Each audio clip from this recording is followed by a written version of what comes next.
Application of trigonometry. First question है, a circus artist is climbing 20 metre long rope which is tightly stretched and tied from the top of the vertical pole at the ground. Find the height of the pole if the angle made by the rope with the ground level is 30 degree. ठीक है,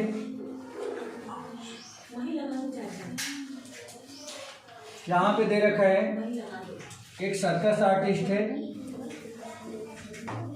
और इस तरह से एक पोल से, जो पोल ground पे है, इसके टॉप से एक रोप को इस तरह से टाइट किया गया है। इस रोप की जो लेंथ है वह दे रखी है कितना, 20 मीटर की, 20 मीटर।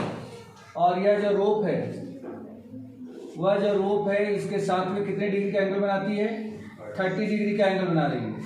तो हमें बताना है कि इस पोल की हाइट कितनी है। ठीक है, मैं पोल को मान लेता हूँ AB है और इसकी हाइट कितनी है, H है, ये पॉइंट C है। तो मान लिया हमने, let height of pole be H meter, length of rope equal to 20 meter and इस एंगल को हम लोग क्या बोलते हैं, एंगल ऑफ एलिवेशन। ठीक है, एंगल ऑफ एलिवेशन कितना दे रखा है, angle of elevation equal to 30 degree. Therefore in triangle ABC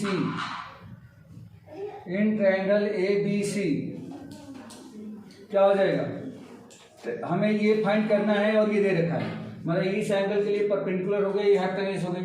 तो परपेंडिकुलर अपॉन हाइपोटेन्यूज कौन सा ट्रिग्नोमेट्रिक फंक्शन लगता है, साइन थीटा। ठीक है, तो यहाँ पे आ जाएगा sine of 30 degree equal to perpendicular upon base. तो इसकी मोल में क्यों नहीं ट्रांसफर कर देते फिर, बेटा ये अपने मोल में ट्रांसफर कराओ, भेज दो उसके वृंदा के मोल पे भेजो उसको। एक मिनट, इसका स्क्रीनशॉट कैसा लेता है,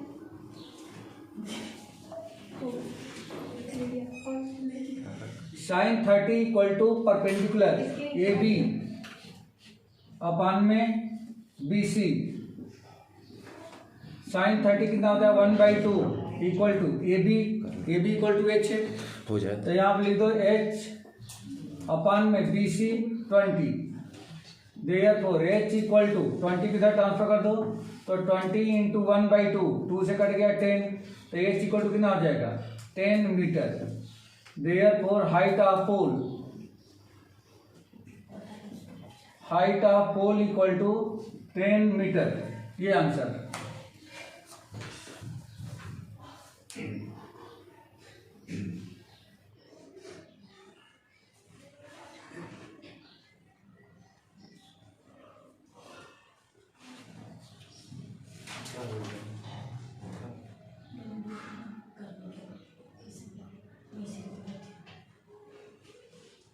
कर देना 10 मिनट है।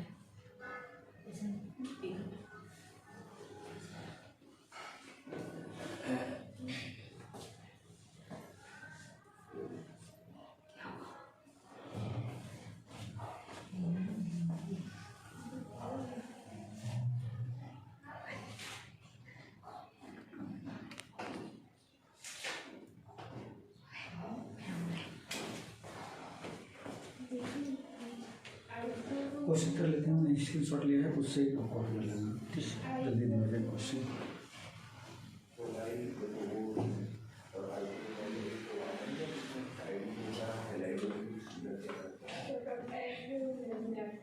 क्वेश्चन नंबर 2, सेकंड क्वेश्चन देख लो, यहाँ पे दे रखा है, ये इंपॉर्टेंट क्वेश्चन है। A tree breaks due to a storm and the broken part bends so that the top of the tree touches the ground, making an angle 30 degree with it. The distance between the foot of the tree to the point where the top touches the ground is 8 meter. Find the height of the tree. देखो यहाँ पे दे रखा है, एक tree है इस तरह से, और ये स्टॉर्म की वजह से क्या होती है, कहीं बीच से ब्रेक हो जाती है और ब्रेक हो करके क्या होती है, वो इस तरह से झुक जाती है और इस डायरेक्शन में आ जाती है। ठीक है, या इसको आप रेगुलर बना देते हैं। ये ऊपर का ये पोर्शन टूट गया और टूट करके क्या हो रहा है, यहाँ से ये लटक गया है नीचे। ये जब ग्राउंड को आकर के टच करता है, ग्राउंड को आकर के टच करता है तो ग्राउंड के साथ में 30 डिग्री का एंगल बनाता है। और इसके बेस से ट्री के बेस से इसकी जो डिस्टेंस है वो 8 मीटर की है। तो हमें बताना है कि ये ट्री की टोटल हाइट कितनी है। तो स्टूडेंट क्या गलती करता है, स्टूडेंट सिर्फ इतनी हाइट निकाल करके छोड़ देता है, लेकिन हमें चाहिए पूरा ट्री का ए से लेकर के डी तक की हाइट चाहिए।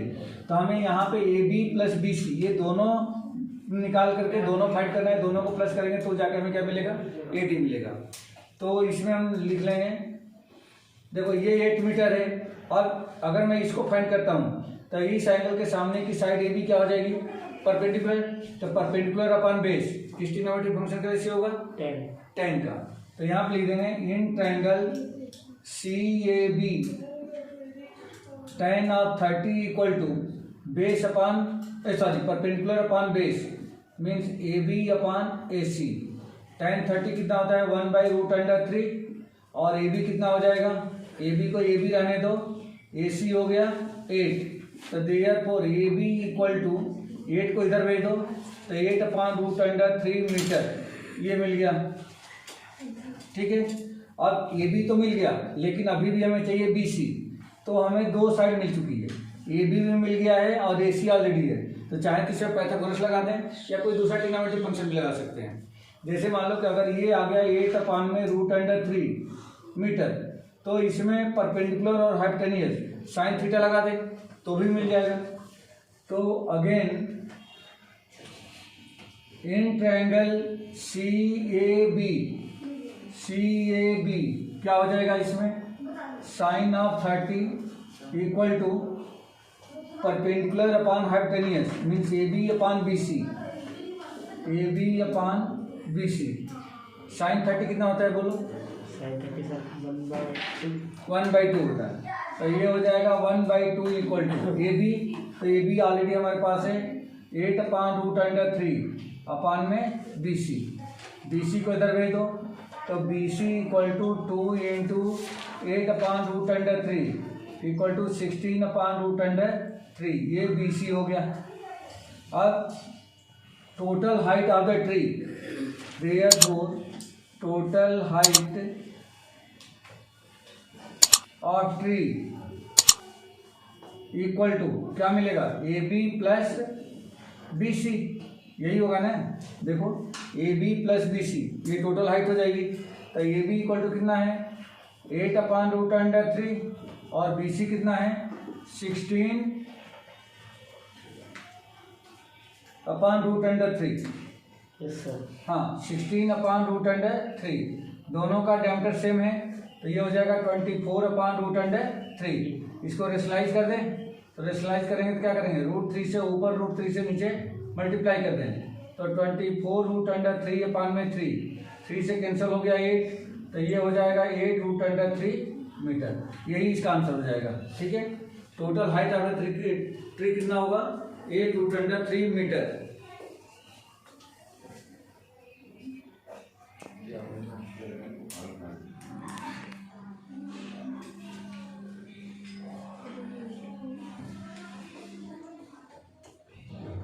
नेक्स्ट क्वेश्चन देखो,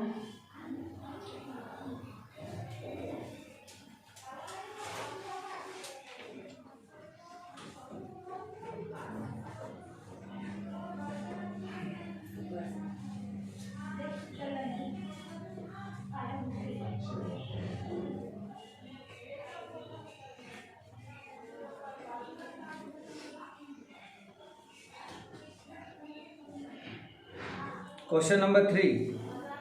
A contractor plans to install 2 sites for the children to play in a park. For the children below the age of 5 years, she prefer to have a slide whose top is at 1.5 meter and is inclined at an angle of 30 degree to the ground. Whereas for elder children, she wants to have a step slide at a height of 3 meter and inclined at angle of 60 degree to ground. What should be the length of the slide in each case? मतलब इसमें ये बताया गया है कि एक contractor है और वह दो टाइप के स्लाइडर का प्लान करता है किसमें, किसी गार्डन में। जैसे मान लो कि पहला स्लाइडर कुछ ऐसा बनाया है जो बिलो द 5 ईयर्स है, बिलो द 5 ईयर, ये इस तरह स्लाइडर बनाया है। इसकी हाइट जो है 1.5 सेंटीमीटर है और ये जो एंगल है वह 30 डिग्री का है। यह किसके लिए है? For below 5 years child. और दूसरा बनाया है उसने एबव द 5 ईयर्स, तो उसके लिए जो हाइट बनाया है वह 3 मीटर का है और जो एंगल ऑफ एलिवेशन है इसका वो कितने का है? 60 डिग्री का है, 60 डिग्री। तो हमें फाइंड करके बताना है कि दोनों स्लाइडर की लेंथ कितनी है।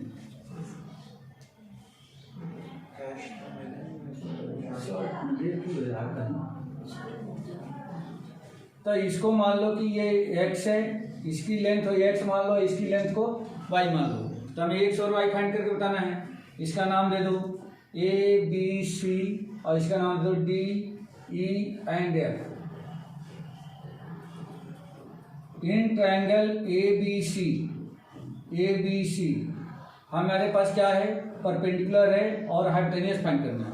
तो परपेंडिकुलर और हाइपोटेनियस किसमें लेगा? साइन। तो ये हो जाएगा sine of 30 equal to perpendicular BC upon में hypotenuse AC। Sine 30 1/2 equal to BC 1.5 AC है x। तो x इक्वल टू क्या हो जाएगा? 2 इधर चला जाएगा। 1.5 into 2 equal to 3 metre. The length of the slider for the below of 5 years child कितना हो जाएगा? 3 meter. And in triangle DEF इसमें भी सेम रेशियो लगाएंगे, ये ट्रिग्नोमेट्रिक रेशियो लगाएंगे। 60 डिग्री ये दे रखा है तो tan नहीं साइन लगेगा ना, तो sine of 60 degree equal to EF upon में DF। साइन 60 रूट अंडर 3/2 और EF equal to 3, DF equal to Y। तो DF Y इक्वल टू क्या मिल जाएगा? ये 2 उधर चला जाएगा, रूट अंडर 3 नीचे आ जाएगा। तो 3 इंटू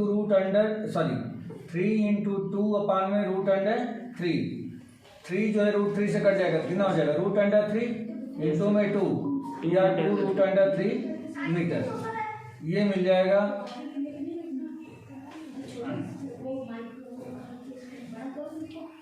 गलत तो नहीं हो? छोटी निकल रही है, नहीं छोटी नहीं है, क्योंकि इसका रूट अंडर 3 की वैल्यू 1.732 होता है ना, 1.732। तो 2 का मल्टीप्लाई करेंगे कितना हो जाएगा? 4, 3 2 जा 6 और 7 14 और ये हो गया 3.46। करेक्ट है ना? Perpendicular upon hypotenuse, perpendicular upon hypotenuse.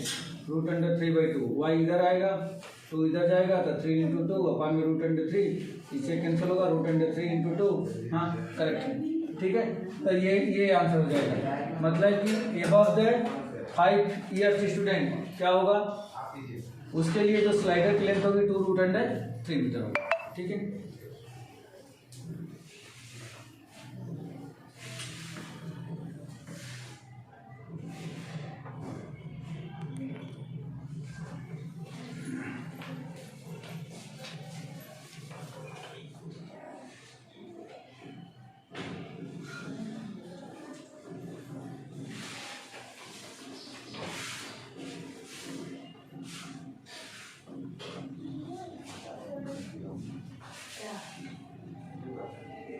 Last question एक और देख लूँ बस।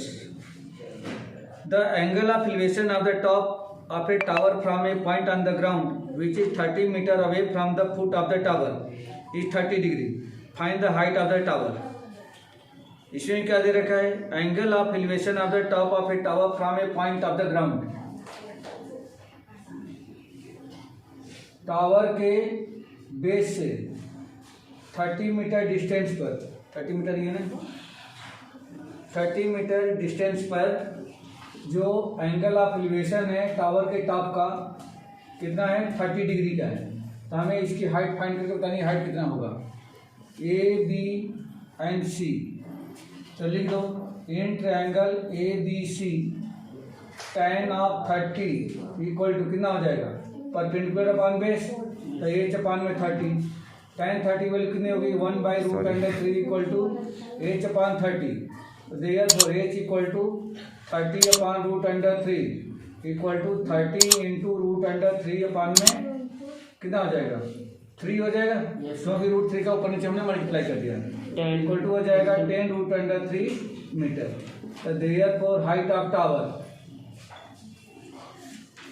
Of tower equal to 10 √3 meter. ठीक है, ये आंसर हो गया।